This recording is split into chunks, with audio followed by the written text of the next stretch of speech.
అండి, welcome back to our channel. So మీరు అడిగారు కదండి ఎర్లీ స్కాన్ రిపోర్ట్ పెట్టమని చెప్పేసి ప్రెగ్నెన్సీలో. సో అదైతే నేను కనుక పెడుతున్నాను, చూసేయండి. సో మన వీడియో కనుక మీకు నచ్చినట్లయితే లైక్ చేయండి, షేర్ చేయండి. అలాగే కొత్తగా చూస్తున్నట్లయితే సబ్స్క్రైబ్ చేసుకోవడం మాత్రం మర్చిపోకండి. సో వీడియోలోకి అయితే వెళ్ళిపోదామా అండి. నేను ఇదైతే కనుక 4 వీక్స్ అయిపోయింది. 5 వీక్స్లో ఉన్నప్పుడు అయితే నేను చేయించుకున్నాను అనమాట. ఓకే, 5 వీక్స్లో ఉన్నప్పుడు, రన్నింగ్లో ఉన్నప్పుడు అనమాట. సో అప్పుడు వచ్చేసి హార్ట్ బీట్ అయితే రాలేదండి. ఇదే ఇక్కడ రాసిండేది, హార్ట్ బీట్ రాలేదు. అది ఎలా ఉందనేది నేను చూపిస్తాను. సో ఇలా ఉందన్నమాట. ఇది తెల్లగా ఉంది కదండి, ఇది వచ్చేసి లేయర్ అనమాట. ఈ లేయర్తో పాటు నాకు పిండం కూడా చూడండి నల్లగా ఉంది కదండి. ఆ లేయర్ కూడా ఏమైందంటే ఈ లేయర్తో పాటు ఆ పిండం కూడా పెరిగిపోయింది అనమాట. సో అప్పుడు డాక్టర్ గారు ఏమన్నారంటే ఒక డయాగ్రామ్ వేశారు చూడండి దీని కిందనే. యాక్చువల్గా అయితే ప్రతి ఒక్కరికి కూడా ఇలా ఉండాలన్నమాట. ఇది లేయరు, ఆ లేయర్లో పిండం అనేది ఇలా చిన్నదిగా ఉండాలి. నాకేమైందంటే ఆ లేయర్తో పాటు పిండం కూడా ఇలా పెరిగిపోయింది, పెద్దదిగా పెరిగిపోయింది అనమాట. దీనివల్ల ఏంటంటే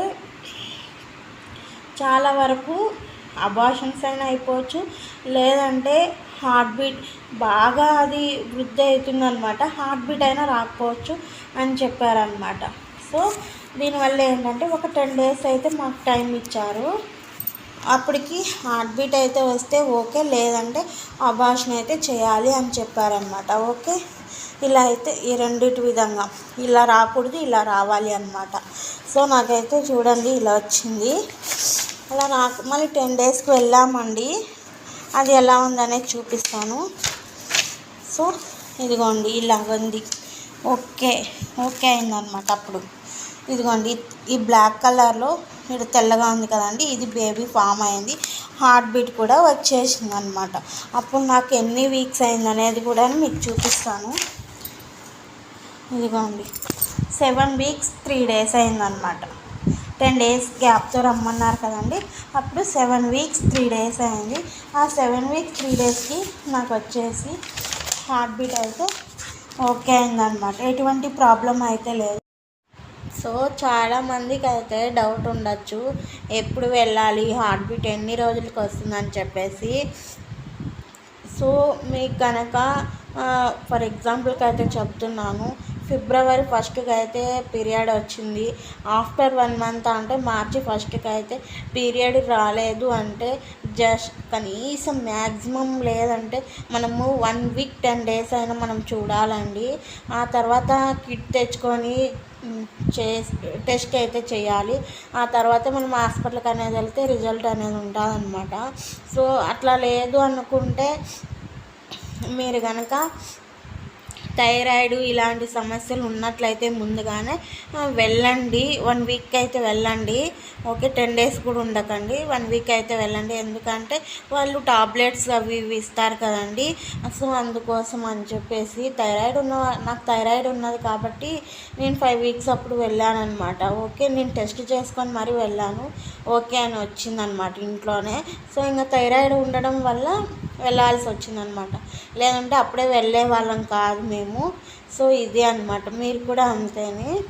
సో నాకైతే హార్ట్ బీట్ అనేది అయితే 6 weeksకి అయితే వచ్చిందండి. 6 weeks ఎండింగ్లో అయితే వచ్చింది. నాకు అనిపించింది, అది సౌండ్ ఎలా వచ్చింది అనేది కూడా అనిపించింది కాబట్టి చెప్తున్నాను మీకు నా ఎక్స్పీరియన్స్ ప్రకారం. చాలా వరకు చాలామందికి డౌట్ వస్తుంది, హార్ట్ బీట్ ఎప్పుడు వస్తుందా అని చెప్పేసి.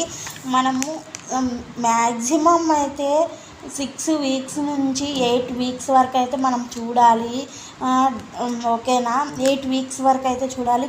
ఆ తర్వాత రాలేదు అంటే అది ఇంకా రాదు అని అనుకోవాలి. ఓకేనా, 8 weeks వరకు అయితే మనం చూడాలండి ఓపికతో. సో అది అనమాట, చాలామందికి డౌట్ వస్తుంది. నాకైతే హార్ట్ బీట్ ఎప్పుడు వచ్చిందంటే 6th వీక్లోనే వచ్చిందండి. అది హార్ట్ బీట్ వచ్చినప్పుడు మనకు ఖచ్చితంగా తెలుస్తుంది ఆ సౌండ్ అనేది. సో నాకైతే తెలిసిందనమాట, అందుకనే నేను చెప్తున్నాను. 6th వీక్ లాస్ట్లో అయితే వచ్చిందండి నాకు. సో అర్థమైంది కాబట్టి నేను చెప్తున్నాను. చాలా వరకు 6th week to 8th week, 6th వీక్లో కూడా రాలేదు అంటే మీకు ఖచ్చితంగా 8th వీక్ లాస్ట్ వరకు అయితే మీరు చూడండి. ఆ తర్వాత ఏదైనా డెసిషన్ అనేది తీసుకోండి. ఓకే, మన వీడియో కనుక మీకు నచ్చినట్లయితే please do like, share and subscribe to my channel. ఇంకా ఏదైనా డౌట్ ఉంటే, మీకు ఏదైనా ఇన్ఫర్మేషన్ కావాలి అంటే నాకు తెలిసినంత వరకు అయితే నేను చెప్పగలను. మీకు ఇన్ఫర్మేషన్ ఎలాంటి ఇన్ఫర్మేషన్ కావాలో కామెంట్ సెక్షన్లో అయితే కామెంట్ చేయండి.